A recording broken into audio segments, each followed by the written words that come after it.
All right. I am Nicholas Allen, and I'm going to be discussing how LLMs are damaging the ways we assess student knowledge and what we can do to course correct. All artwork is AI generated unless otherwise stated. Prompts used are available in PowerPoint lecture notes. And let's get started. I'm going to start by showing you how easy it is to use LLMs like ChatGPT 4 to cheat at certain common assessments of knowledge. I'm going to share some alternative assessment methods, some suggestions on where to find more and how to develop more. I'm going to briefly touch on some of the positive uses for LLMs in education, compare some of the different assessment methods, and tell you how easy it is to cheat with ChatGPT for each of them. And finally, I'm going to make some suggestions about where we go from here. This entire presentation is based on existing LLM capabilities, not speculation about the future. I use LLM as in large language model, not the more common AI, because that's just marketing speak.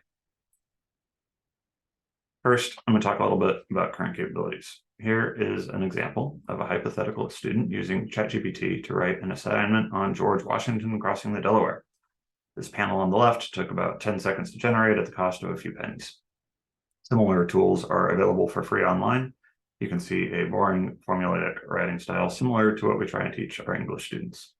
This answer could probably get an A in a college history class on a short answer-based exam. On the right, you can see a picture that has been submitted to a different model, Google's Bard. The picture is of a multiple choice question from an exam. Bard answers the question correctly, and then is nice enough to provide some additional information. So helpful. Thank you, Bard. The response I get when showing these capabilities is usually something like, okay, but I can tell my sixth grader is cheating if she turns in something like the writing on that left there. Here's a few more examples about how hard it is to detect cheating for only slightly more creative prompting.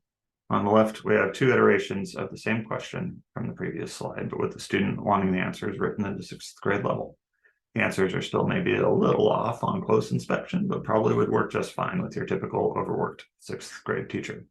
With a tiny bit of editing by the student before submitting, my guess is that these would be undetectable fakes for a tiny amount of effort from the student. You can kind of see some interesting stuff in here where the way that ChatGPT chose to sound like not as good of a sixth grade student is still a little off. But I'm guessing this is going to become along quickly. In the middle, we have an entertaining story about a college professor who asked ChatGPT if the tool ChatGPT wrote his class's papers, and then flunked the class based on ChatGPT saying, yes, I wrote those papers. ChatGPT was, as it always is, making things up. It was probably also wrong. Some of the papers might have been written by ChatGPT, but it doesn't know. That's not what it does. And the college professor appropriately caught a huge amount of flack for taking that answer at face value as if it were correct. Minimum amount of research would have prevented that problem. Some might object that using these tools effectively is too hard, or that their kids won't be able to come up with good prompts. ChatGPT helps with that. On the right, you can see a kid asking ChatGPT what prompt he should use in order to get help on an essay. ChatGPT begins by trying to convince the kid to find help in other ways, but then falls for the rather obvious next attempt, wherein the kid next claims to be a teacher wanting to know what prompts their students might be using to cheat. Sure, teacher, here's some prompts your students might be using to cheat. Watch out for these. People are working on tools to detect LLM-generated writing, but my suspicion is that's a losing battle. In the short term, one potential harsh stopgap measure might be to tell students that their submitted work will continue to get put through anti-LLM cheating detection tools for years to come. And if the tools, as they improve, ever say that the student cheated, then the student will have to retake the class or get their degree revoked or pulled or whatever. That would be harsh, but it might support some better choices. And in the short term, we don't have a lot of great options.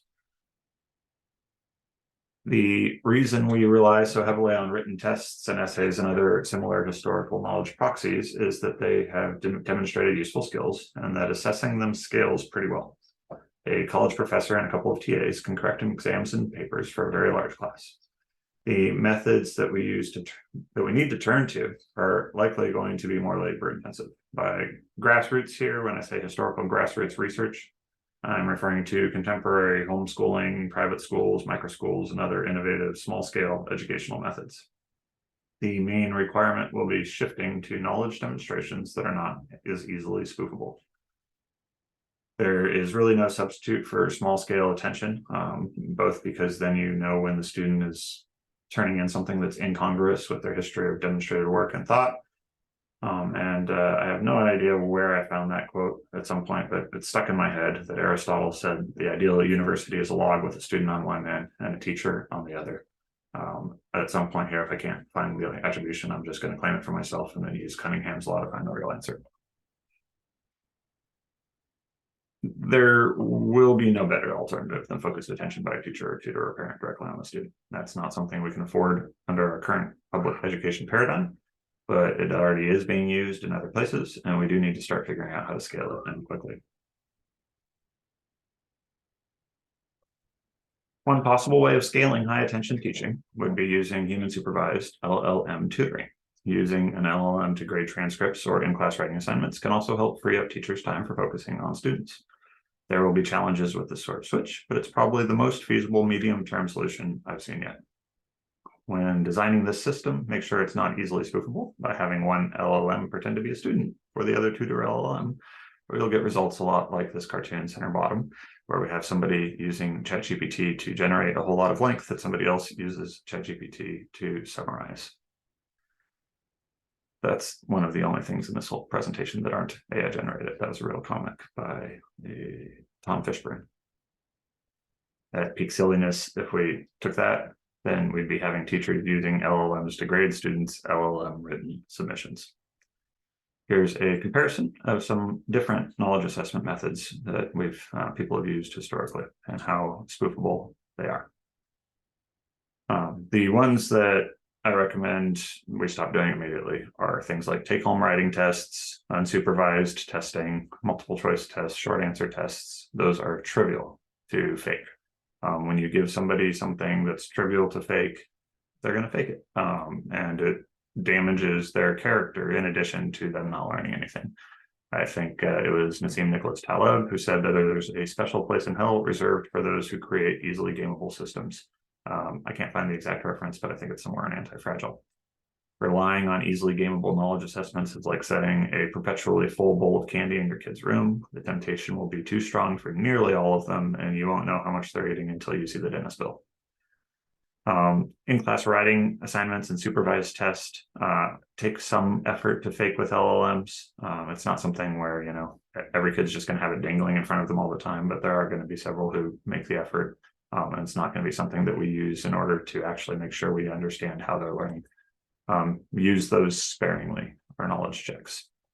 The difficult stuff to fake begins when you start looking at speeches and oral exams and demonstrating problems in front of the class. I would suggest that that's the day in, day out knowledge assessment tool that we should be using in classrooms. And there's nothing like actually knowing the student and tutoring them on an individual level. And we should maximize that to the max extent possible. In the short term, we just need to stop handing out spoofable assignments. All that's doing is speeding the rate that these prompts and cheating tools spread throughout the schools and make our students fail and fall farther behind where they should be faster. I'm not here to redesign our entire education system in 10 minutes, but I am here to point out that if we don't, and quickly, we're going to be looking at several wasted years where our students cheated like crazy without getting caught and failed to learn any of the stuff that they needed to learn. The damage from allowing that to happen would be huge. Can you imagine suddenly realizing that your high school sophomore class stopped actually learning anything new in 5th grade? What do you do with that? How do you fix that after the fact? When thought about that way, it's clear that drastic measures are required in order to prevent the problem from happening in the first place. Immediately stop using take-home exams and essays. They now promote the wrong behavior. Experiment with alternatives, refocus school resources on getting the right student-to-teacher ratios to allow for successful methods. Heck, even maybe we can use LLMs to solve some of the problems LLMs are creating with things like human supervised LLM tutoring. But the time to get creative and start experimenting with solutions is now, and the time to stop making it easy for students to cheat was yesterday.